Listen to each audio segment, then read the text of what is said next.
माता पार्वती की गोद भराई की रस्म, प्रसन्न चित्त वातावरण और सभी उपस्थित गण बेहद उत्साहित। माँ पार्वती की आभा बता रही थी कि वो मातृत्व के भाव को मन ही मन उत्सव के समान मना रही हैं। जी हाँ, ये वो क्षण है जब कार्तिकेय जी के जन्म से पहले सब बेहद उत्साहित थे।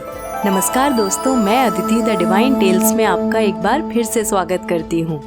आज की कड़ी में हम आपको बताएंगे कि ताड़कासुर ने क्यों और कैसे कार्तिकेय का अपहरण किया और इस नवजात शिशु के प्राणों की रक्षा किस प्रकार हुई।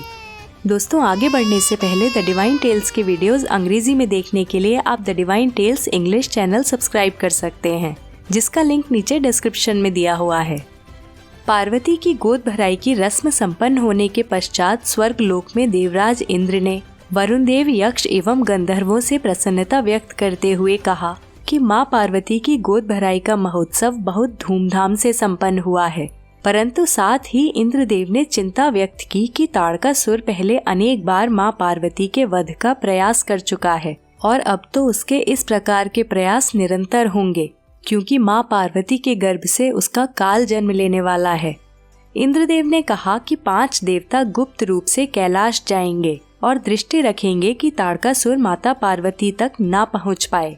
तब 5 देवता 5 कबूतरों का रूप धारण कर कैलाश पर विचरण करने लगे।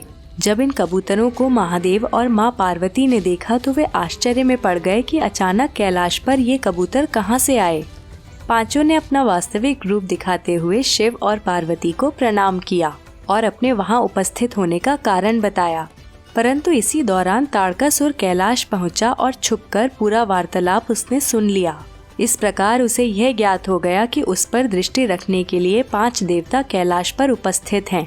इसके पश्चात ताड़कासुर ने एक षड्यंत्र रचा। तो आइए जानते हैं कि ये षड्यंत्र क्या था और इसका आरंभ कैसे हुआ। यह महादेव और पार्वती पुत्र कार्तिकेय के जन्म का समय था। महाराजा हिमालय और उनकी पत्नी कैलाश जाने की तैयारी में थे। उन्होंने अपने साथ निर्मला नाम की दाई को भी ले जाने का निश्चय किया। इन्हें निर्मला धाय के नाम से भी जाना जाता था। यही निर्मला धाय पार्वती के जन्म के समय में भी थी। महाराजा ने निर्मला धाय को बुलाने के लिए महामंत्री को भेजा। इसी बीच ताड़कासुर ने यह पता लगा लिया कि माँ पार्वती के माता पिता निर्मला धाय को कैलाश ले जा रहे हैं।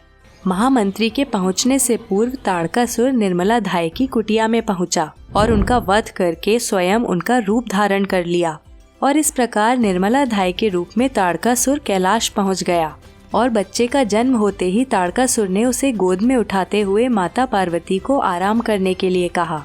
जैसे ही पार्वती निद्रा की अवस्था में आई, तभी निर्मला धाय का रूप धारण किया हुआ ताड़कासुर उनके कक्ष से शिशु को लेकर अदृश्य हो गया। कुछ समय पश्चात जब पार्वती नींद से जगी तो शिशु को वहां न देख चिंतित हो उठी। पार्वती समझ गई थी कि उनके पुत्र को ताड़कासुर ही ले गया है। उन्होंने घोषणा की कि यदि मेरा पुत्र नहीं मिला तो मैं संपूर्ण सृष्टि को अपनी क्रोधाग्नि में भस्म कर दूंगी। पार्वती को इतना विचलित देख भगवान विष्णु और ब्रह्मा कैलाश पधारे और विष्णु जी ने पार्वती से कहा, आप चिंतित ना हो। ब्रह्मा जी की भविष्यवाणी है कि आपका यही पुत्र 7 मास की आयु में ताड़कासुर का वध करेगा। उधर ताड़कासुर ने इस बालक को हिमालय के शिखर से नीचे फेंक दिया। यह बालक कैलाश पर पहरा दे रहे 5 देवताओं में से एक अग्निदेव की गोद में जा गिरा। यह बालक बहुत अधिक रो रहा था। इस रोते हुए बालक की आवाज सुनकर वहां देवी गंगा पहुंची और बालक को अपने साथ ले गई। गंगा बालक को रोता देख समझ गई थी कि वो भूखा है, इसलिए उन्होंने कृतिकाओं को स्मरण किया। तब इन कृतिकाओं ने बालक को स्तनपान कराकर शांत किया।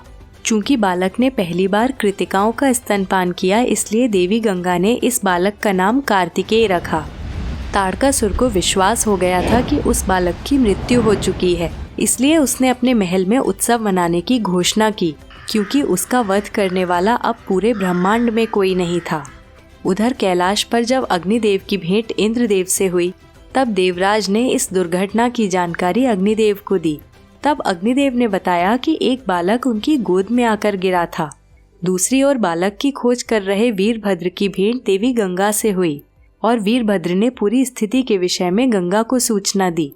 उसी क्षण इंद्रदेव और अग्निदेव भी वहां पहुंचे और उस बालक का सत्य बताते हुए कहा कि यह देवी गंगा की बहन पार्वती का पुत्र है।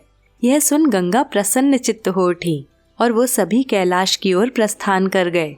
उधर माता पार्वती पुत्र खोने के वियोग में अग्नि में भस्म होने जा रही थी। तभी वहां पहुंचकर उनकी बड़ी बहन गंगा ने जल प्रवाहित कर अग्नि को बुझा दिया और पार्वती को उनका पुत्र सौंप दिया। इस प्रकार कैलाश पर बहुत ही अद्भुत दृश्य देखने को मिला। तो मित्रों, आज की कड़ी हम यहीं समाप्त करेंगे।